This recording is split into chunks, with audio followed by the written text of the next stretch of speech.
everybody. How is everyone doing today? This is Detroit Allycat, and I'm so happy to have you back on my channel. I really am. I'm sure that something crazy is going to happen, like my audio is not going to work. This isn't going to fuzz into me correctly. That's a very technical term, fuzz into me. I think they made a song like that, or, fade into me. But anyway, I'm going to work through this, and I'm happy that I'm going to be doing some true crime because it's been a second since I've hopped into some cases. So without further ado, let's get spooky.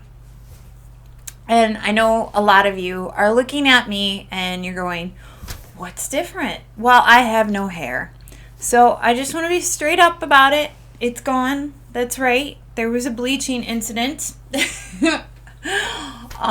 So I decided to cut my hair. Let me know what you think in the comments. Do you like it? Do you not like it? I really don't care. Well, I do. We all care if people like people's hair, but I'm curious what you think. I feel a little bit weird about it because I haven't had short hair like this in a long time. I almost shaved it, but I digress. Let's get to what we're going to talk about today. So we're going to talk about something that's been covered before, but not a lot of people know about it, which is really weird to me because I feel like it's like one of them things that everybody should know about, but they don't. And what I'm talking about is cruise ships and human trafficking. So I've had a lot of people who've been like, let's go on a cruise. And there's just something really unsettling about taking a cruise. I've never felt comfortable about it. First off, you always hear about all these weird viruses that break out on cruises. And that's because all of the air that they have on the cruise ship, everybody shares. They go from cabin to cabin to cabin. So they've got these crazy I don't even know what it's called. They've got these crazy viruses where you throw up and all these things and everybody gets sick. And recently, the coronavirus busted out on a cruise ship, and the cruise ship couldn't even port into the continent because they wouldn't let them, because all these people on this cruise ship had coronavirus. And they all had coronavirus because they're all sharing the same air. But what's even crazier is that cruise ships are known for violent and sexual assaults and kidnapping and all kinds of things. And I'm going to tell you about a case of a woman who I feel is one of the most famous cases. There's so many cases. When I was doing research about this, I just kept finding more and more people that disappeared on cruise ships. But we're going to talk about Amy Lynn Bradley because I feel like she's a staple in the whole human trafficking cruise ship case. So I would like if you came with me on a trip to get to know Amy Lynn Bradley. So Amy Lynn Bradley is a pretty average 23-year-old. She actually is a little bit above average. She had a bachelor's in physical education. She was a really good basketball player. She was a great swimmer. She actually had a job watching kids in pools, making sure they didn't drown. She was a very physical person, and she was actually going to go on to get her master's for physical education. And she had a lot of bright opportunities ahead of her. She had just signed her lease for her apartment. She just adopted a dog, and she was ready to go. But she had a really tight relationship with her family. She had a brother that was a year younger than her, and she had a father and mother that she really loved. And the family was very, very tight. So her father actually worked for this company, and he won these tickets. They said won, but they also said gave. The boss gave him these tickets to a cruise ship for him and his wife. and he was super excited, but he decided that he didn't want to go on the cruise alone. He wanted to bring his daughter and his son, Bradley and Amy Lynn Bradley. So anyway, they decide that they're going to go ahead and do this, but Amy is very apprehensive. She just has an uneasy feeling about this. She doesn't like to travel. She doesn't like the water. Even though she's a very experienced swimmer, she just does not like being on boats. And you know what? I can totally relate, because I do not like being on boats or planes, but I definitely want to go see the world. And this boat in particular was going to travel around the Caribbean. So eventually she decided that, you know what, hey, I really want to spend time with my brother and I want to spend time with my family, so I'm going to go ahead and do this trip. But I would make mention that sometimes you have this nagging feeling in the back of your neck and you feel like something's not a good idea. Sometimes you should listen to it.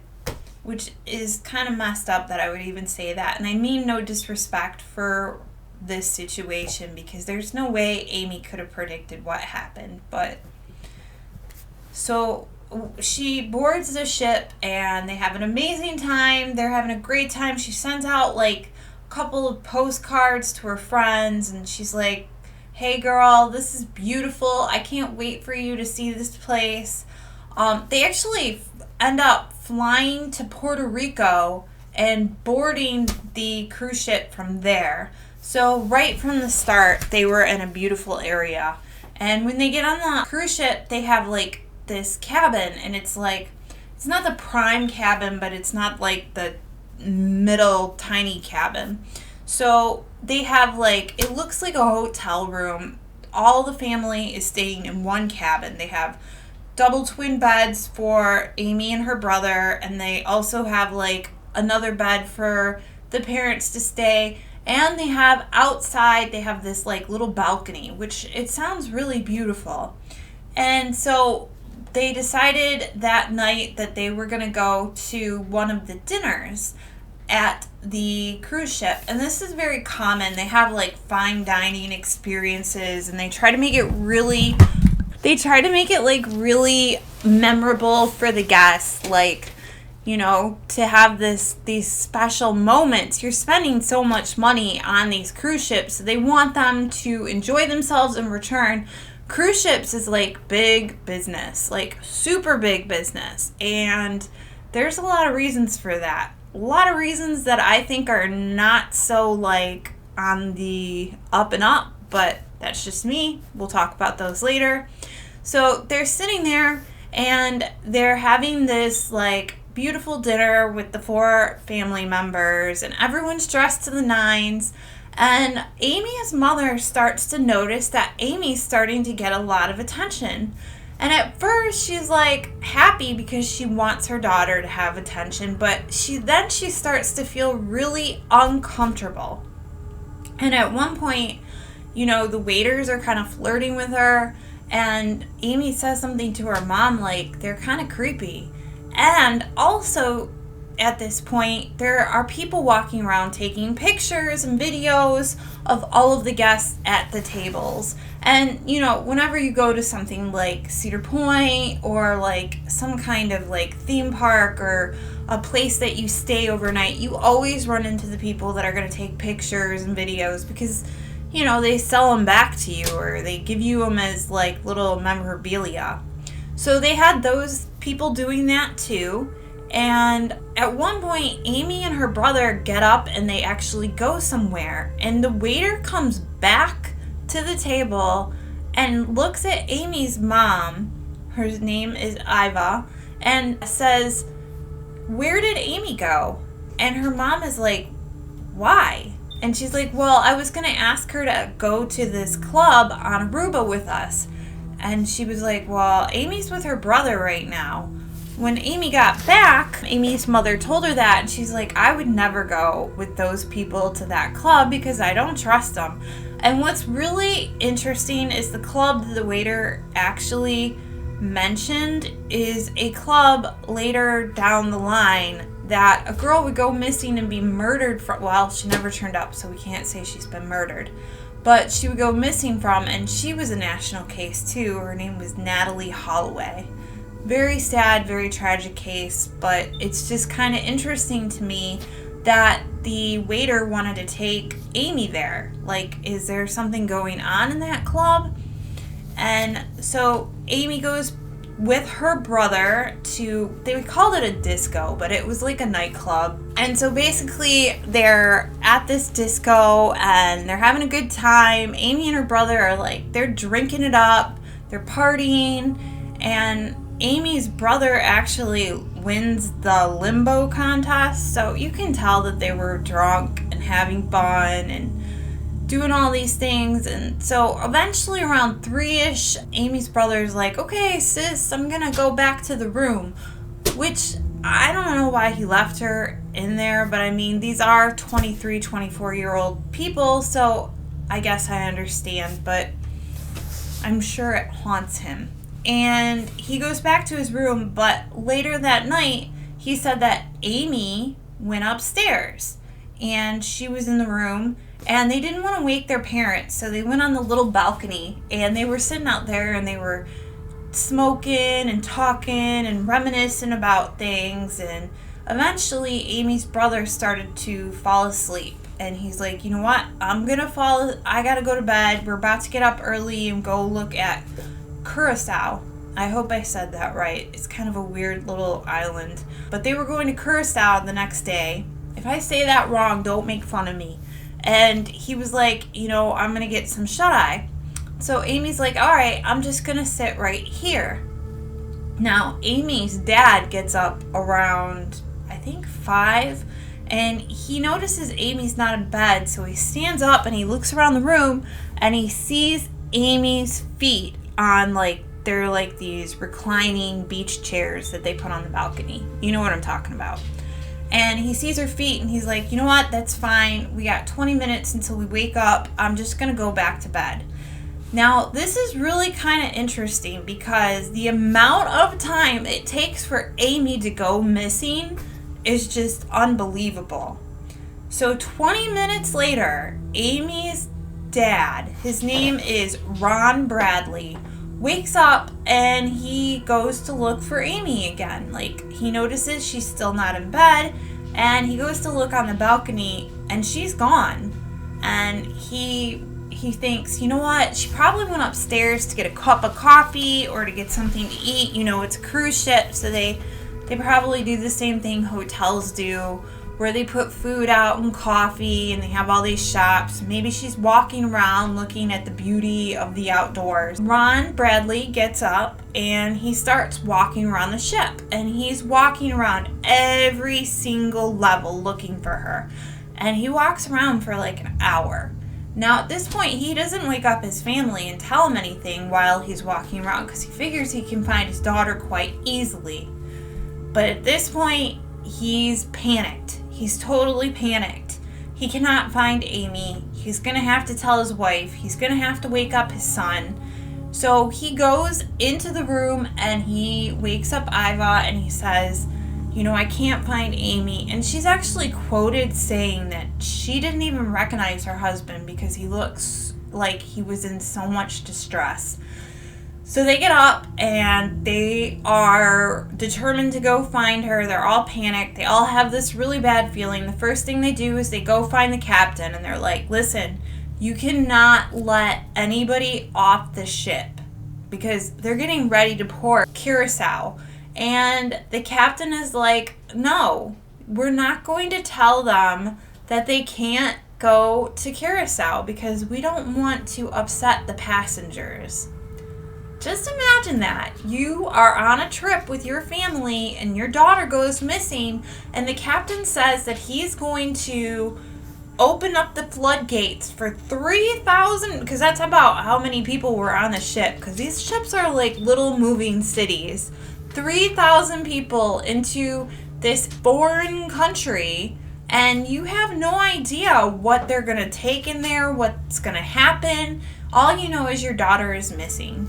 So then they're like, you know what, can we please put pictures up of Amy, because there has to be somebody on the ship that knows where she is.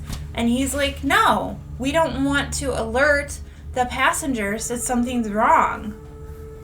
Are you kidding me? Like, something is wrong. A woman is missing.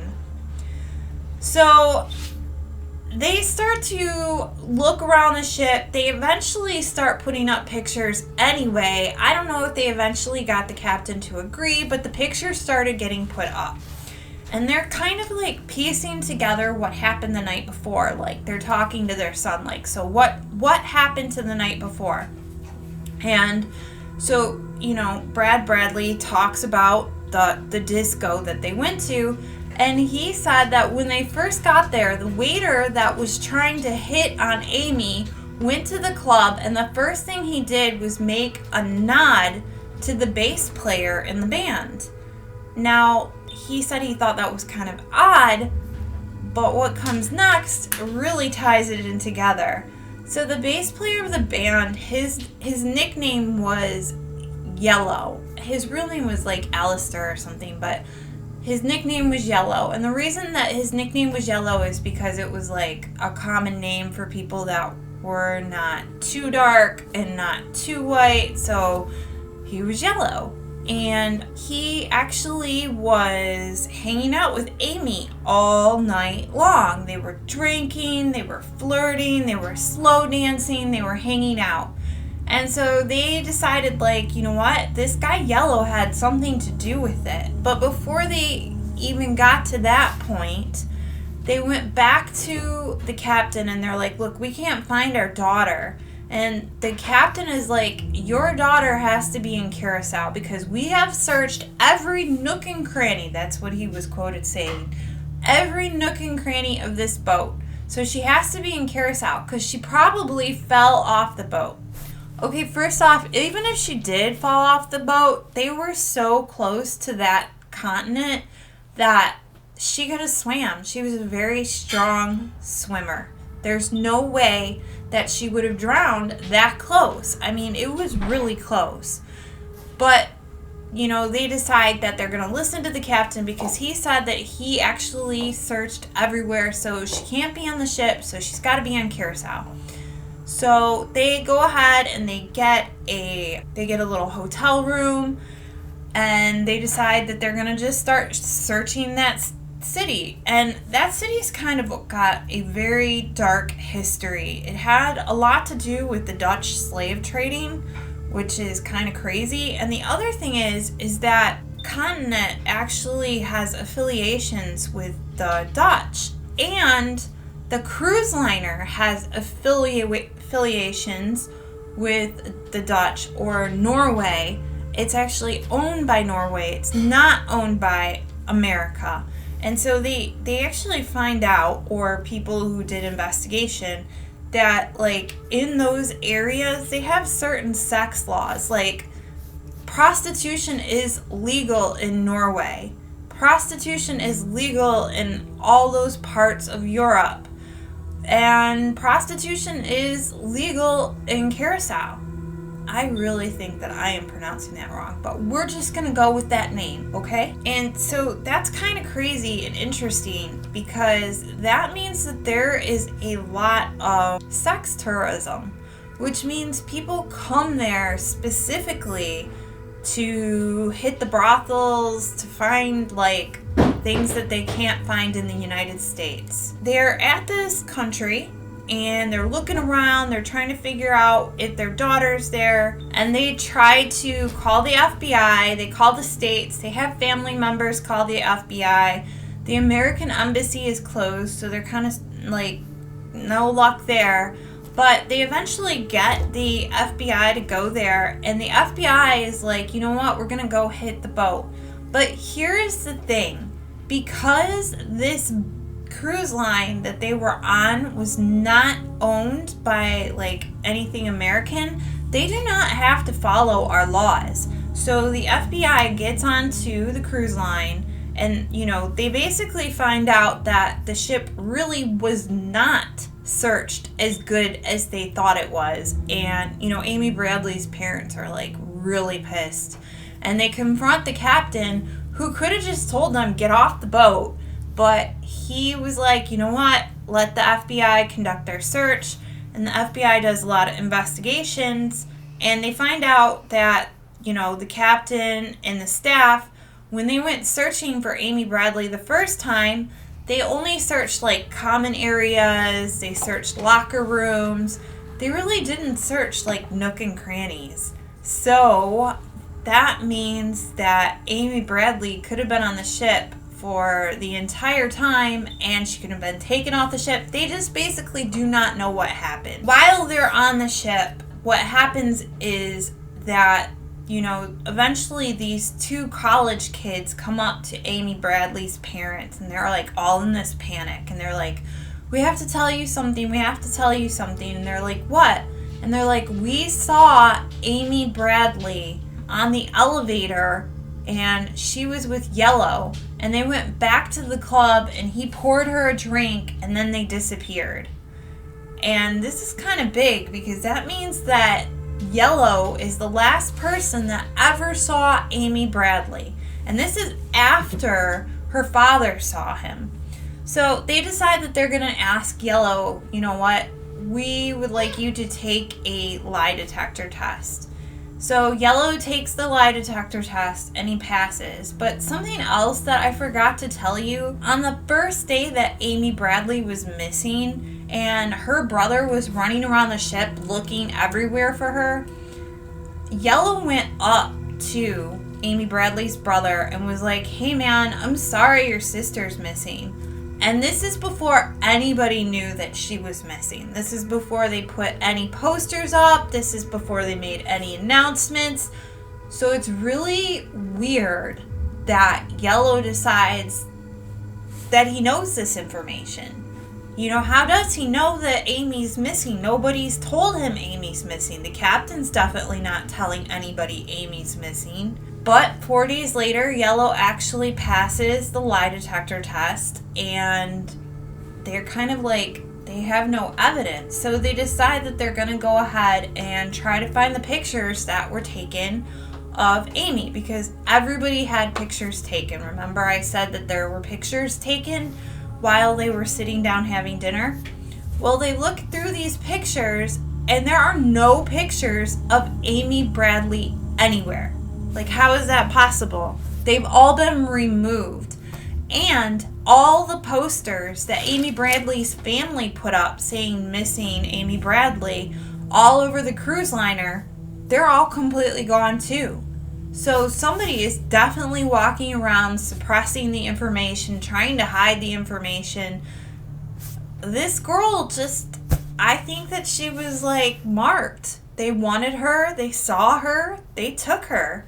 And these are the reasons why I think that they took her. They go back to Curacao and they actually start looking around. They start doing investigations, and a cab driver comes up to them and tells them like, hey, I saw your daughter that day that you guys were looking for her. She was here and she told me she needed to get to a phone.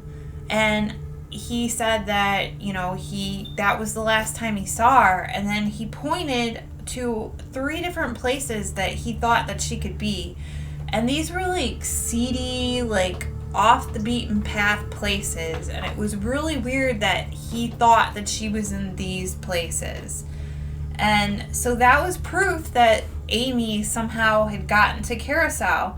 And then, her family decides that they're going to go ahead and keep looking for her, but eventually they have to go back home.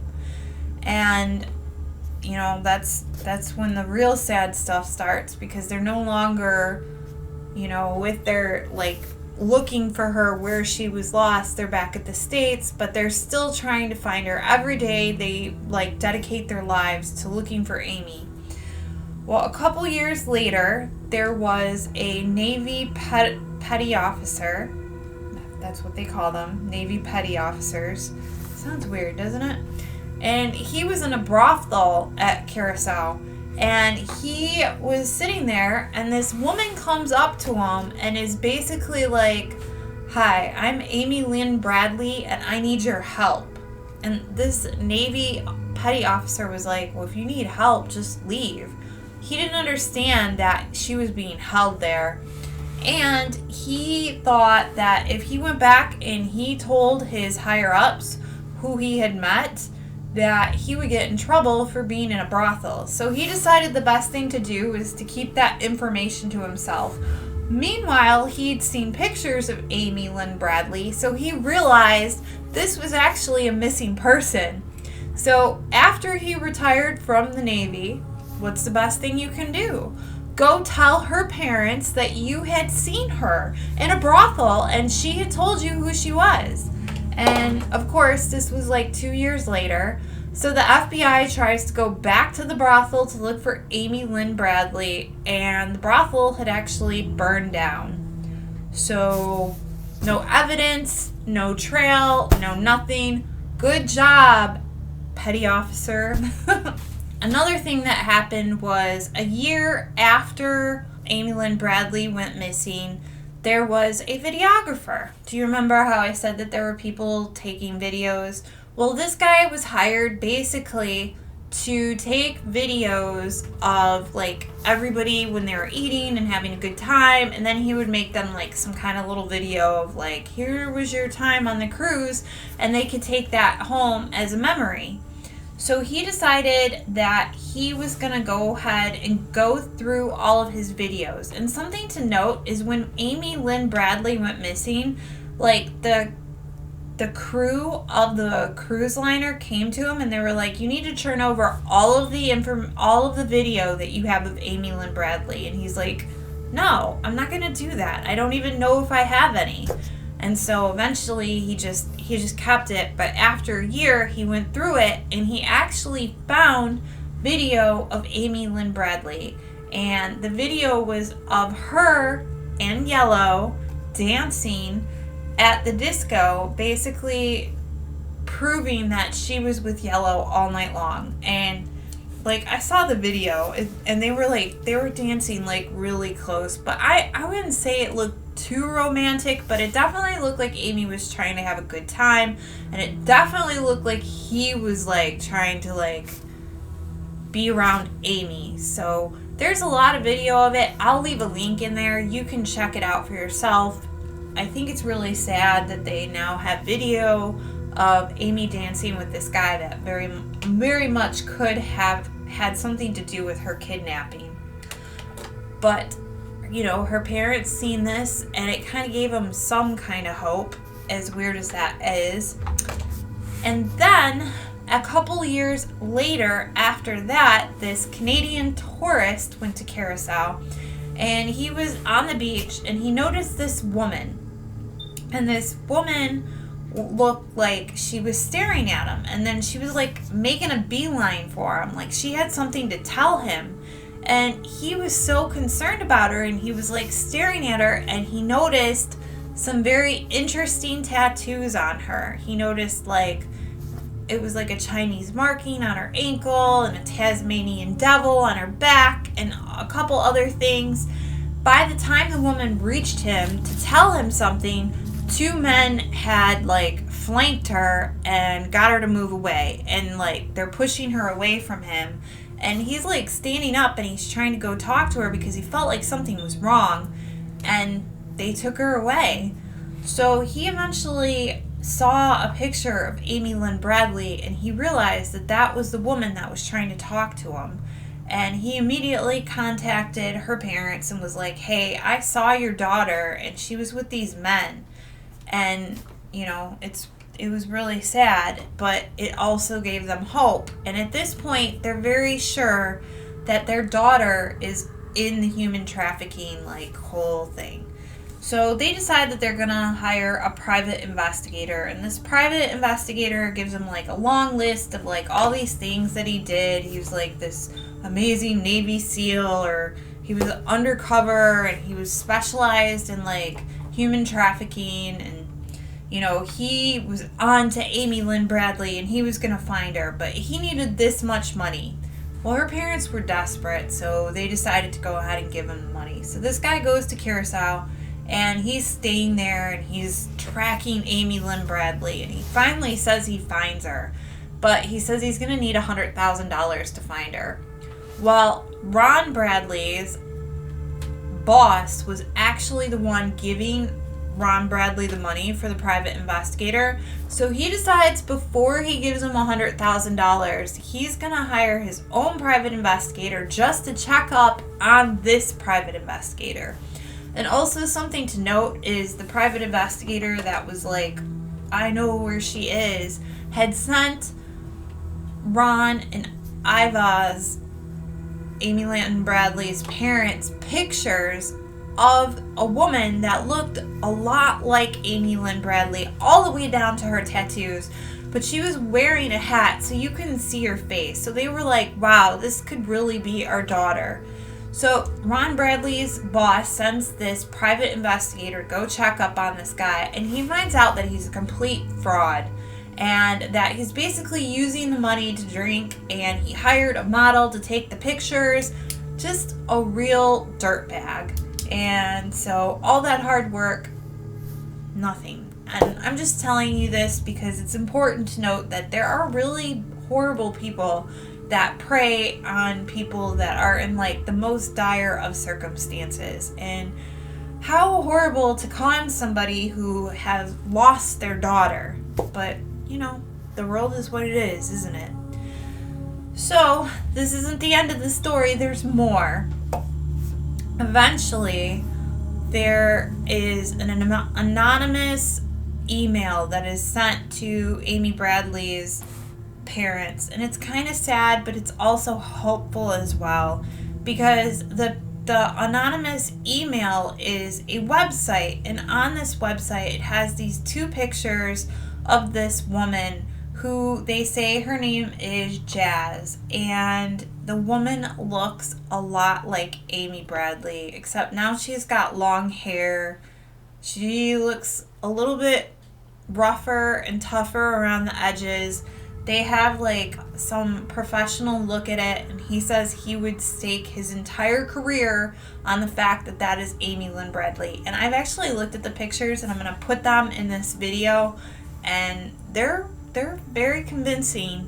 And it's an escort service, and it's sad that, you know, but she's alive. She's just having a really bad time. It makes me really sad because I watched so many videos of her parents, and to sit there and watch your daughter go through that, just like, I didn't think it would bother me, but it started bothering me at the end when I was watching the interviews of her mother. Lastly, the very last thing that happened is that there was a woman in Barbados, and she was in the bathroom, and she heard another woman come into the bathroom, and she was with a bunch of men.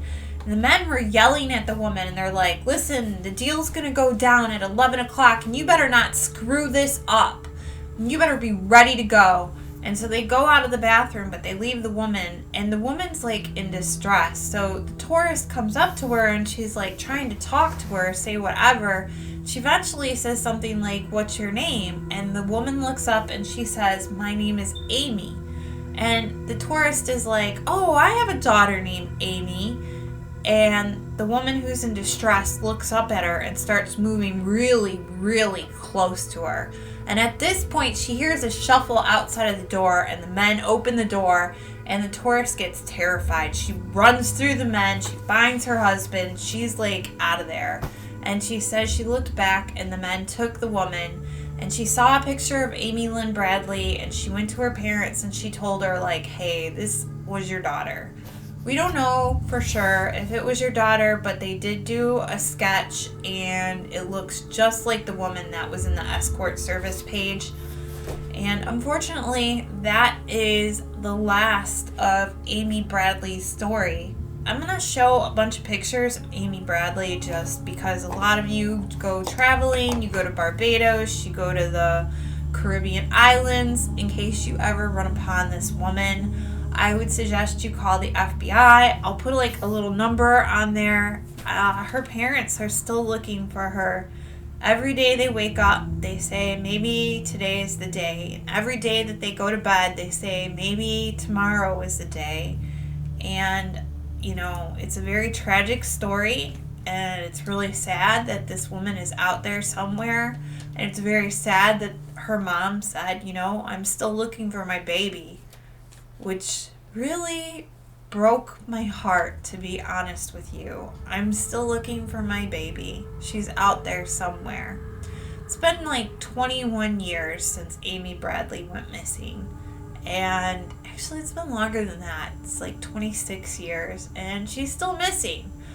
But there's a point to me telling this story, not only to get the information about Amy Bradley, but there are so many faces that are attached to this story. And I'm not talking about the people that took Amy Bradley, because she was obviously taken. I'm talking about all of the other people that were taken and put in human trafficking. There are a lot. And there are people out there waiting and watching you at your happiest moments when you are the most unsuspecting, and they're watching your kids, and there's a network of them, and they're in America and they're in other countries, and they're definitely in tourist areas. And the thing about cruise ships is once you're in international waters, there are no laws. Maritime laws are a joke. And that is why, to this day, there are real pirates. Now, they're not like the Pirates of the Caribbean pirates, but they're pirates. They're out there with machine guns and rifles, and they come cruising on up to your boat. And that's why in some cruise ships they have automatic weaponry to protect themselves from pirates. But it's important that you know that if you're going to go on a cruise ship, not only are you going to open yourself up to any kind of virus that's on the boat or any kind of illness that's on the boat, but you're opening yourself up to being your stuff being stolen, you're being preyed upon, human trafficking. I know I'm being a very negative person right now, and it's just really sad for you guys to hear this, but some of you guys buy these tickets to go on these cruises, and it terrifies me because there are so many people that go missing. And I'm not talking 1, 2, 3. I'm talking by the thousands. And we're talking every year by the thousands. There was one story, and I'm going to cover it. It was this woman that worked for a Disney cruise liner, and she just completely disappeared.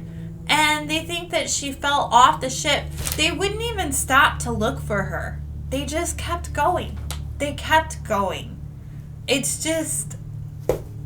It's kind of sickening because all they care about is money. They don't care about you. They don't care about your family. They don't care about your well-being. They just care about making sure that their schedule is met. They go to this port, drop them off, dump them, clean them. And if it's not an American cruise ship, you don't know who they're hiring. They're not doing criminal backgrounds. They're not paying them the proper minimum wage that you should get. So these people, they're going to make their money if they're not paid it or not.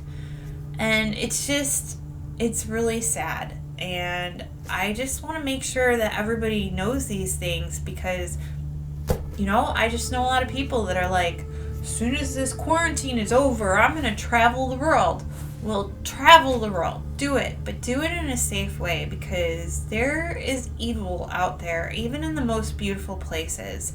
And I would love to go to Caraco. I would love to go to Curacao. I hope I said that right. I would love to go to Barbados. Are you kidding me? These are the most beautiful places in the world. But the sad fact is that these places have a lot of human trafficking because there are so many tourists, and it might not even be the people that live in these islands that are doing it. It's people that go to these islands to provide a service for the tourists that come to these islands because people are sick and they're not going to do sick things where they live because, let's be honest, they don't want to get caught. And I just know this for a fact because one day I'm going to cover what happens in Thailand, and you and me, we're going to get sick together on this little thing, and it's going to be a day. But anyway, I appreciate you watching my video. I hope I was able to inform you about some really important things because I feel like a lot of you guys need to know that. And Amy Bradley's story needs to be told. I'm sure she's out there if they haven't offed her yet. And wherever you are, Amy Bradley, if you're watching this or you hear this, we know that you are out there, and your parents are still looking for you, and people are still looking for you, and your story is still being told in 2020. Even with all this crazy stuff going on, your story is still being told. So without further ado, I would like to just say thank you so much to coming to my channel. If you can leave a thumbs up if you liked this story. If you could leave a comment, I would really appreciate it. If you subscribe to my channel, I would have a heart attack. But mostly, I would really like it if you stayed safe and stay spooky.